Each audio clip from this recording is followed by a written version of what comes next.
Hello everyone, welcome to week 8. This week we're going to be covering Southwest Asia. So the 4 countries that we're going to be covering, obviously Southwest Asia is bigger than this, but the 4 countries we're going to be covering include Afghanistan, Pakistan, India, and Sri Lanka. As I'm sure you all know, Afghanistan and Pakistan have been kind of a central focus of the United States counterterrorism policy since 9/11. So first, Afghanistan. So Afghanistan has a long history of fighting, both among themselves and also with foreign powers.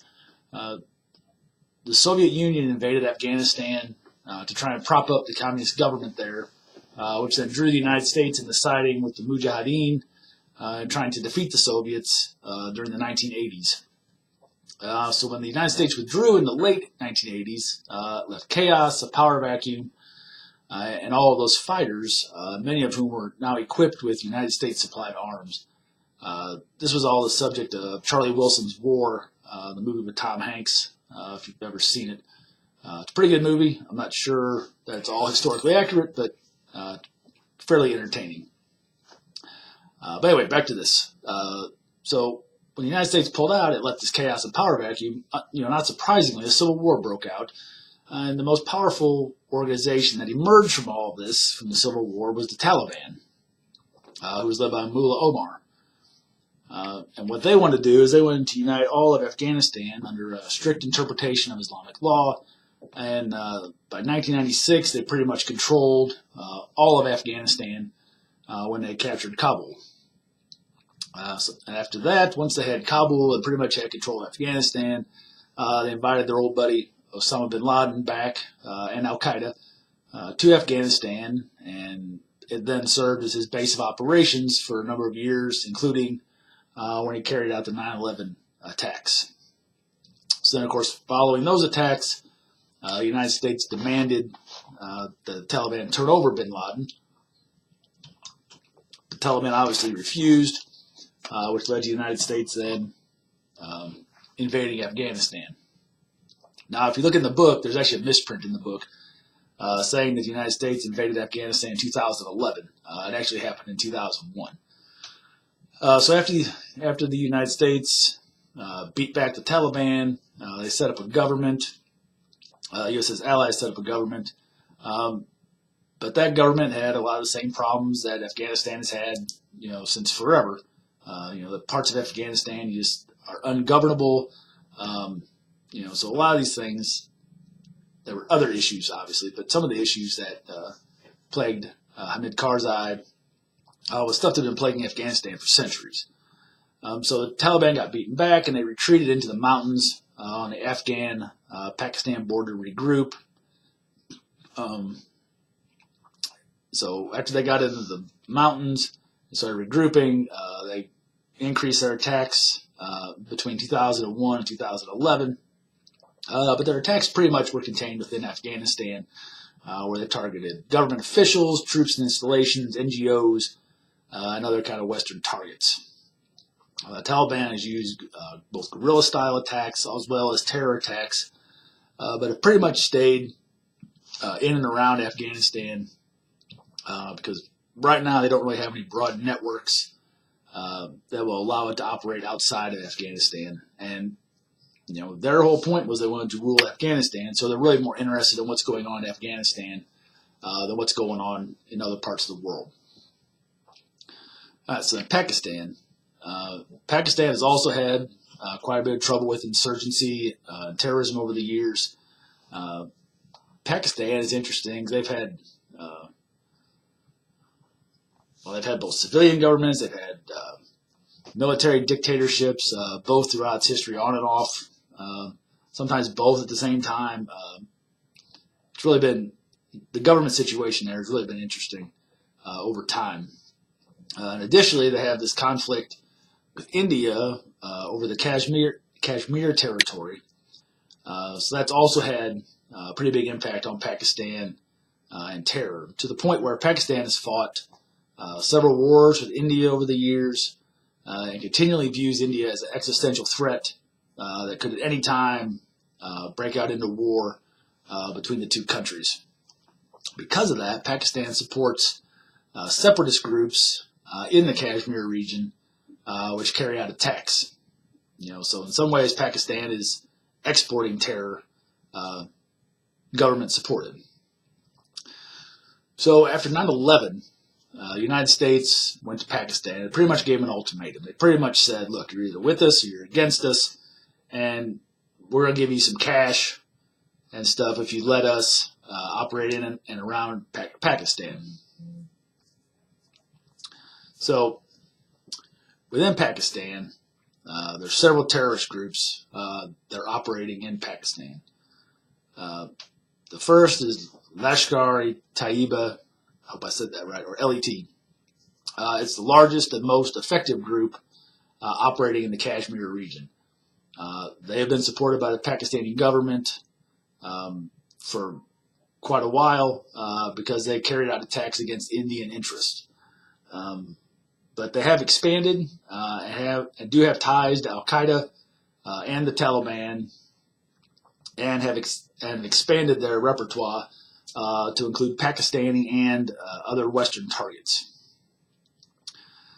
The United States designated them a terrorist organization and put more pressure on Pakistan to where Pakistan finally outlawed the group too.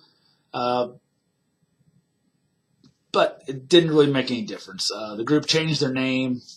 They still operate in the region pretty much in the open. They maintain camps, they maintain schools, they maintain medical clinics, and they do have a variety of social services where they actually do help the people in Kashmir. But this group is known mainly for their attacks on Indian targets, such as an attack in Mumbai that killed 187 people and injured more than 800. And they conducted that attack in conjunction with Jaish-e-Mohammed, or JEM. That group was founded in 2000. Pakistan outlawed that group, the main group in 2002, and then splinter groups in 2003. But JEM's main goal, or their aim, was to unite Kashmir with Pakistan and to drive all foreign troops out of Afghanistan at the same time. They've been credited with several attacks, but the main threat as far as Western counterterrorism is concerned is their willingness to collaborate with other extremist groups to attack the U.S. And coalition forces. And they were involved, pretty heavily involved, actually, in the beheading of journalist Daniel Pearl, if you all remember that incident. All right, so the third group we're talking about in Pakistan is Tehrik-e-Taliban Pakistan, TTP. This group was formed in 2007 to oppose the Pakistani military in tribal areas. They've attacked U.S. military bases in Afghanistan and the U.S. consulate in Peshawar. They've repeatedly threatened to attack the U.S. homeland and are believed to have been behind an attempted bombing in Times Square. So as you can see, Pakistan's got a lot of stuff going on, a lot of different groups. So they've really had a pretty long history of terror, both state-supported and otherwise. All right, so then you have India. So as we just talked about, India has a problem with Pakistan, and they have a fairly long history of terrorism as well. After that attack in Mumbai that I just mentioned, India passed some legislation aimed at curbing terrorism.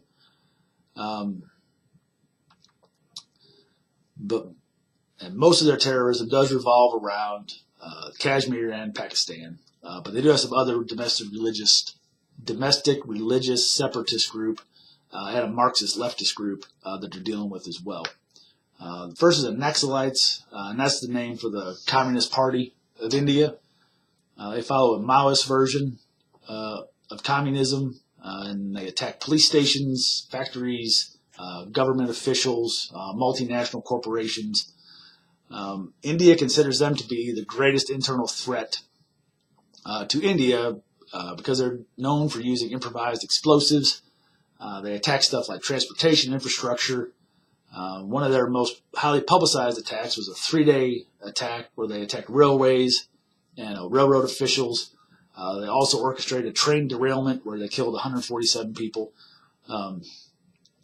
So they're very active, and the Indian government sees them as the biggest threat in India. Then you have the Sikhs.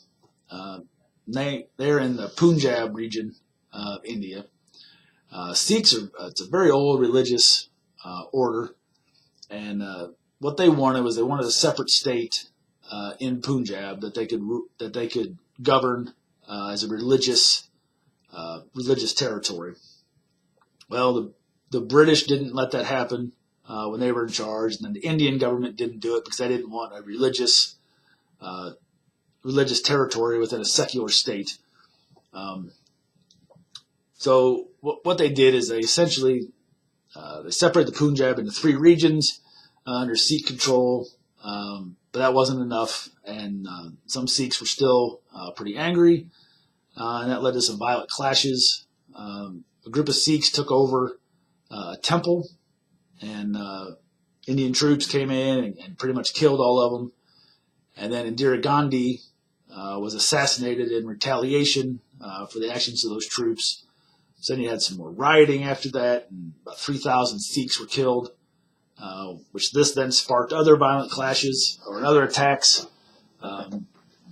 including there was a separatist group in Canada that put a bomb on an Indian airliner and killed all 329 people on board. So there's the Punjab region is still pretty violent. There's still quite a bit going on in that area. All right, so finally Sri Lanka. Sri Lanka is just a little island. And the main thing we're going to talk about here is the Liberation Tigers of Tamil Eelam, or the Tamil Tigers. They're the most important group in Sri Lanka. They were founded in 1976 as a small terrorist group, but kind of evolved into one of the longest-standing separatist groups in modern times. They were finally defeated in 2009 after 25 years of fighting. At its largest, they had about 17,000 armed fighters, and some units engaged in guerrilla fighting, others did terrorist stuff. But what they were most known for was perfecting suicide bombing. They had a portion of their group called the Black Tigers. They were very well known for suicide bombing, and others, such as some of these extremist Islamist groups, that participated in suicide bombing, other groups, all employ the tactics of the Black Tigers.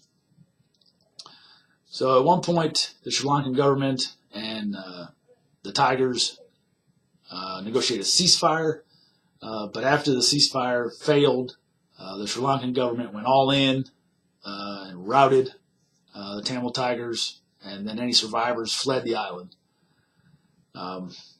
But those that fled the island are still free to operate and fundraise and still pose a threat, albeit a diminished one. But there's still some Tamil Tigers running around, not in Sri Lanka, but they still pose somewhat of a threat. So that's kind of a quick summary of the chapter this week. There's 2 articles at the end of the chapter. One, and they're both pretty good, discusses in more detail terror in Pakistan, and then the other one discusses what Sri Lankan government should be doing since the defeat of the Tigers. So as always, if you have questions, let me know. If not, I'll see you next week.